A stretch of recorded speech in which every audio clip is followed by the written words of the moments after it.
here, first things first. Undisputed comes up right after we go off the air. Jenny Taft, good morning. What do you guys have on the show today? Is Chris Broussard there? Good morning. Yes. What was that? Is Chris Broussard there? You know what? He is going to be here today because we have to get the latest about the beef that's going on with Kevin Durant. We don't really understand where this is coming from. So, yes, we will talk to Chris Broussard about what's going on with Durant. We're also going to have Snoop Dogg in studio with us, so that's pretty exciting because Snoop, a lot of drama with his Steelers, with the Lakers. We're also, of course, going to talk about the Raptors and Kawhi. This is a packed show, guys, coming up on Undisputed, so we hope that you'll tune in and join us a bit later. Jenna, send it back to you and the guys. Tell Uncle Snoop I need him in New York. Yo, he know me. Okay, I'll do my best. Jenny, thanks. Have a good show. Time now for Say What? Rookie Kyler Murray started off OTAs by bringing the team donuts, which led to an interesting conversation on our show yesterday. Say what? When was the last time you had a nice, delicious donut? Full donut? I'm No, not. just maybe a never. quarter. One of these Jenna Wolfe vintage lies. Never You've never had a donut? I've never had one. I've never had a full donut. I can't remember it. Maybe once in college. Crazy night. Wow. What are We might have these to- we vintage can Jenna see. Wolfe? Look at her face. Okay, look. When's the last time you had kale, Nick? Jenna, you Yeah. and I are Yeah. the veterans around here. Yes. We're going to have our rookie bring in some donuts tomorrow. Okay, All right, I'll eat it. You know what? I'll eat one on the air, and I'll show you that I don't mind eating the food. I It'll just be the don't first order one of it. your whole life. Okay, Tomorrow, the enough. first Enough. Well, Chris Carter, you said a rookie needs to bring in donuts. Jenna Wolfe made a deal. Okay. So here are the donuts, Jenna Wolfe. You don't, of course, have to eat all of these, but you can take your pick. Delicious assortment. I'll even take care of the read for the next segment. There's your plate. Yeah. A deal's a deal. And if you Whichever don't want to one do a like. whole one, Jenna, I'll split it Nope. with you to be able to take some. Because I don't think she can stomach a whole one on the show. No. I think a deal's a deal, Miss Jenna Wolfe. So take your pick of that gorgeous selection and go right ahead. It's early. Oh. Okay. It's not early. You got up at 2 in the morning. Yeah, Jenna. you've been up It's for late. 7 hours, Jenna. Grab one of these. Easy, Nick. There you go. Just back There off. we go. It is a Chocolate? delicious breakfast food. Okay. Jenna Wolfe, we don't have a ton of time. I know. Okay. I'm doing this because I love you both, No, 'cause and you I said will you go to would. the end of You the earth wouldn't lie. with you. Never would No. lie. You love me. Oh, there we go, Jenna Wolfe. Oh, there you go. All right, while Jenna. she eats that, let me read this for her. Let's shift to the Warriors. That's really good. Yeah, Let's of course go. it is. When did they make them like this? Forever. That's how they taste. That's why they're delicious. Specifically, Steph Curry. Steph's been lights out since Durant went down, averaging over 35 points per game. You got It's earned 12 him of them. high praise from Charles Barkley.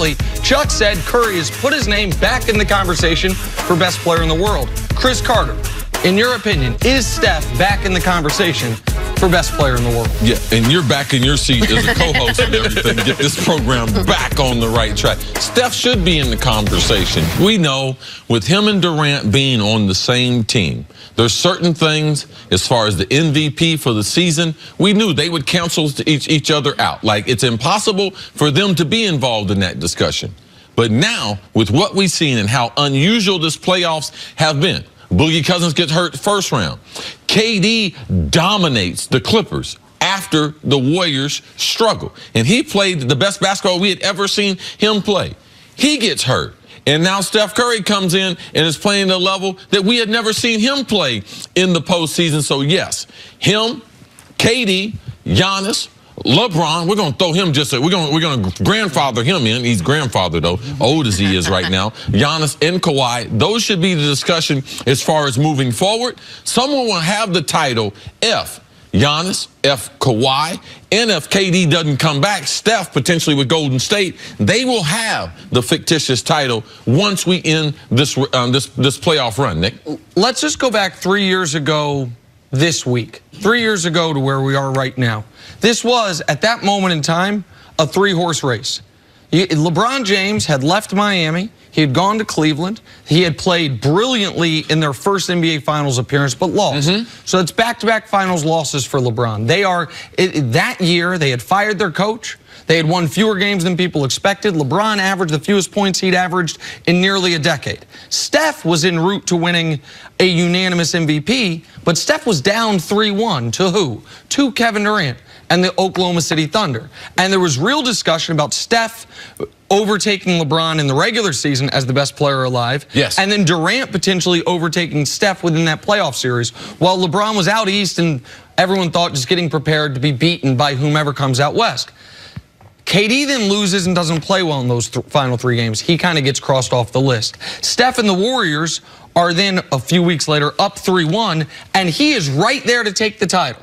Then we know what happened, what LeBron did and what LeBron did in the years that followed that made this now a run for second best player alive. But Steph was this close until then he and KD came together. And Steph's numbers took a haircut. His MVP votes fell off the map. The All-NBA teams even didn't come as easy for he or Kevin Durant. Both of those guys signed up for that knowingly. It didn't make them worse basketball players. It didn't make them any... That's a very good point. And so those 2 guys, it was a 3-person race 3 years ago. Kawhi has now reasserted himself in that race, and Giannis wasn't anywhere close to it 3 years ago, but he has reasserted himself in this race. It is 5 guys, and for the next year, no matter what happens the rest of this year, someone will hold it, but it won't be firm. Next year will be like the first year that we've had since the first year Jordan retired, when nobody knew who it was going to be. It ended up being Shaquille O'Neal. Yes. He proved it over the course of the next 5 seasons that he was the best player in the NBA. But the guys you mentioned, LeBron, Giannis, Kawhi, Steph, and KD, assuming KD leaves, because then we're going to get back to the regular NBA kind of homeostasis. Would you agree that everyone on that list you just mentioned, you could plop them into any team in the NBA and they would succeed? How much of Steph Curry's success is because there was an entire system and team and players and talent and coach all built around him and what he does? If you took him out of that and just dropped him in another system, would he be as successful the way those 5 guys would be? Well, this is the thing. Steph can shoot the basketball. As long as the basket is 10 feet, and Steph's on he's gonna have an impact on the basketball game. So I don't care if they play 4 corners. I don't care what kind of system Steph's gonna play in. They could have 3 big men. Steph is still gonna be a great basketball player. But I don't think it's fair to compare, because they knew Steph's skill set. Steph was also paired with Clay. They have opposite skill sets, even though they both shoot the basketball well. One's a dribbler of the basketball, and the other is a stationary, move it out the ball, sticking a jump shot. So it's really hard to make that comparison. I believe that KD and Steph coming together, even though we didn't see with them together better basketball, I believe both of them at this time are better basketball players. But when you create everything around your organization, guys to build set screens for Steph, and Steph is a ball handler. So Kevin Durant playing forward at 6'11", 7 foot, whatever he is, it's hard to compare a guy who's going to go down and get a spot on the court compared to a guy who's going to come up and set everyone else up in the way that offense sets up other players. It's just hard to make that comparison with Steph with the other players. And listen, I think there are certain guys whose games are more easily transferable. I think the guys on this list whose games are most easily transferable to success in any system are LeBron, Durant, and Kawhi. I think Giannis, there is a degree of, because he doesn't have a shot himself, you need to surround him with shooters. With Steph, because he can be a bit of a liability defensively, surrounding him with a guy like Klay Thompson, who can take on the bigger role defensively against the opposing team's best perimeter player, that helps a lot. But we shouldn't get it twisted and act as if KD hasn't benefited greatly from Steph's presence. KD has benefited greatly from, on almost any other team, every night you play Kevin Durant's team, you're game planning to stop Kevin Durant. Because of Steph's shooting ability and range shooting ability, you almost have to game plan for Durant secondarily to game planning for Steph. But Steph is in the ideal system to exhibit his strength. Similar to what, by the way, Harden is in Houston. They have built a team around James Harden's strengths in Houston. We saw this year, LeBron was not in the ideal system. And while his numbers were the same as they were last year in Cleveland, his team's effectiveness was not as much. Giannis, 2 years ago, the Jason Kidd system wasn't the ideal system. This year it was. You saw the team take off. Durant, I don't think, is in the ideal system to exhibit purely his greatness. He's in the ideal system to win, but once he goes to the Knicks and they have all that cap space and they can build their perfect version of a Kevin Durant-centric team, then we'll see the very best version of Durant with the championship pedigree he earned in Golden State. We are seeing once again the best version of Steph Curry, which from a statistical profile is absent of Kevin Durant, even if it's not there from ability to consistently win championships. I got 27 donuts. Yeah, you ate one bite of the donut. That makes you a liar. Go ahead, sorry. I tasted it. It was delicious. That's not what my body doesn't understand, but I'm going to read. Moving on to the Eastern Conference Finals. Game 5 tonight in Milwaukee. Series tied at 2 games apiece. Bucks won the first 2, then lost the next 2, setting up a best-of-3 between Giannis and Kawhi.